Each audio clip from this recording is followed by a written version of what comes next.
এখানকার ঘরগুলি থাকার উপযোগী হয়ে পড়েছে। এখানকার মানুষগুলোর জীবিকা হচ্ছে পাথরের উপর নির্ভরশীল। তারা এখানে পাথর তুলতে এসে প্রায় 1 মাসের মধ্যে 2 থেকে 1 জন মানুষ মারা যায়।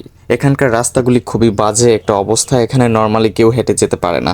আমি আসার পথেই দেখলাম যে কিছু বাচ্চা ছেলে নোংরা পানিতে তারা খেলা করতেছে। আপনারা দেখতে পাচ্ছেন পরিবেশটা কতটা ভয়ঙ্কর। তীব্র বৃষ্টিপাতের কারণে এই মাটিগুলো ধসে পড়েছে নিচে। এখানে আপনারা বাড়িটার অবস্থা দেখতেই পাচ্ছেন, যেগুলো ভালো ছিল তারা এখান থেকে তুলে নিয়েছে। এখানকার স্থানীয় মানুষগুলি আমাদের ক্যামেরা দেখে বা আমাদেরকে দেখে খুবই অবাক, তারা আগে কোনোদিন এরকম দেখে নাই। তো তাদের সাথে আমি এখন কথা বলতে চাবো। এই ভাই, তোমরা কেমন আছো?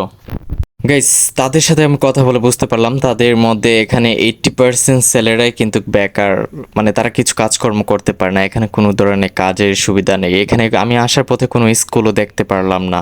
এন্ড আপনারা দেখতেই পাচ্ছেন পরিবেশটা কতটা ভয়ঙ্কর, কতটা বাজে একটা অবস্থা। এখানে কিন্তু পোলাপানে বা ছোট ছোট বাচ্চারা এখানেই খুব খেলাধুলা করতেছে। গাইস, এখানে কোনো ধরনের বাজার নেই, জাস্ট নর্মালি কয়েকটা দোকান এখানে পাওয়া যায়, চায়ের দোকান বা হোটেল আর কি।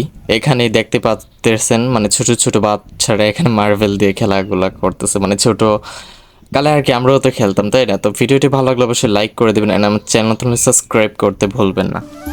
অলরাইট গাইস, এখন আমি যদি আপনাদেরকে এই গ্রামের ভিউটা দেখাই, এন্ড দেখতেই পাচ্ছেন গ্রামের ভিউটা। এন্ড গাইস, দূরে পাহাড়গুলি দেখতে পাচ্ছেন, ওইটা কিন্তু হচ্ছে ইন্ডিয়ার, মানে এই গ্রামটা হচ্ছে ইন্ডিয়ার খুব কাছে এন্ড পার্শ্ববর্তী একটি গ্রাম বলতে পারেন। আর গাইস হচ্ছে যে এখানে খেলার মতন কোনো মাঠ নেই, তারা এখানে আপনার মেলে এখানে পাথর মানে রাখা হয়, এখানেই তারা কিন্তু এখানে খেলাধুলা করে আর কি অনেক সময় যখন ফ্রি থাকে। এন্ড দেখতেই পাচ্ছেন এখানে মানুষ খুবই কম।